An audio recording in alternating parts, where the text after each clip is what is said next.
അത് പിന്നെ ചില ദിവസങ്ങളിലേ നമുക്ക് ഒത്തിരി കൂട്ടാൻ കാണുവേ. എന്നാലേ ചില ദിവസങ്ങളിൽ ഇത്തിരിയേ കൂട്ടാനുണ്ടാവുള്ളൂ. ഇന്നിപ്പോൾ ഒത്തിരി കൂട്ടാനാണോ ഇത്തിരി കൂട്ടാനാണോ എങ്ങനെയാണെന്ന് നിങ്ങൾക്ക് തോന്നുന്നുണ്ടോ? ഞാൻ പറയാട്ടോ. നമുക്കിന്നേ ഒത്തിരി കൂട്ടാനുണ്ട്. അതെന്തൊക്കെയാണെന്ന് കാണണ്ടേ? അതിനെന്താ വേണ്ടത്? ആദ്യം ചോറ് വിളമ്പി കൊടുക്കണ്ടേ? ഇന്ന് നമുക്ക് നല്ല ആവി പറക്കുന്ന ചോറാട്ടോ. അത് ആവശ്യത്തിന് വിളമ്പി കൊടുത്തു. ദാ കണ്ടോ, ഇങ്ങനെ മുരിഞ്ഞ പപ്പടം എനിക്ക് ഒത്തിരി ഇഷ്ടമാട്ടോ. അപ്പം നമ്മൾ ഒരു പപ്പടം വെച്ച് കൊടുത്തു. പിന്നെ ഇന്ന് തേങ്ങാ ചമ്മന്തി ഉണ്ട് കേട്ടോ. അപ്പോൾ തേങ്ങാ ചമ്മന്തിയും വെച്ച് കൊടുത്തു. പിന്നെ ഉള്ളത് അച്ചാറാണേ. നമ്മുടെ ഓണം സ്പെഷ്യൽ അച്ചാർ ഇതുവരെ കഴിഞ്ഞിട്ടില്ല കേട്ടോ. അങ്ങനെ അച്ചാറും വെച്ച് കൊടുത്തു. 3-4 ദിവസം കൊണ്ട് താടമീനാണ് ഓടുന്നത്. അതുകൊണ്ട് ഇന്നും ഒരു താടമീൻ പൊരിച്ചത് വെച്ച് കൊടുത്തു. ഇതെന്താണെന്നറിയോ? കൊഞ്ചവിയലാട്ടോ. അങ്ങനെ അവിയലും വെച്ച് കൊടുത്തു.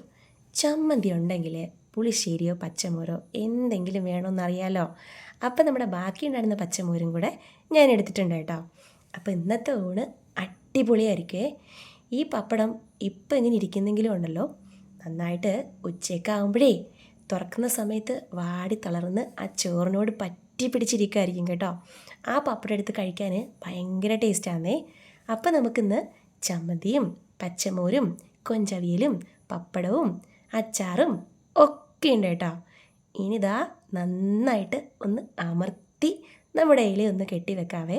സെറ്റായിട്ടിരിക്കട്ടെ. ഉച്ചയ്ക്ക് എടുക്കുമ്പോഴേ നല്ല ടേസ്റ്റായിട്ടോ കഴിക്കാനായിട്ട്. എനിക്കിതിൽ ഏറ്റവും ഇഷ്ടം ആ വാടി തളർന്ന പപ്പടത്തിനെ കൂട്ടി ചോറ് കഴിക്കാനായിട്ടോ. അപ്പം നമ്മുടെ ചോറ് പൊതിയൊക്കെ അങ്ങോട്ട് കെട്ടി വെച്ചിട്ടുണ്ട്. ദാ നമ്മുടെ കൊഞ്ചവിയലും നമ്മുടെ പച്ചമോരും എല്ലാം എടുത്തിട്ടുണ്ട് കേട്ടോ. ഇനി ഇത് നമ്മൾ ഉച്ചയ്ക്ക് കൊണ്ടുപോയിട്ടേ 1 മണിയാവുമ്പോൾ കഴിച്ചാൽ മാത്രം മതി. അപ്പോൾ എത്രേ ഉള്ളൂ. ഇഷ്ടമായ ലൈക്ക് ചെയ്യാൻ മറക്കരുത് കേട്ടോ.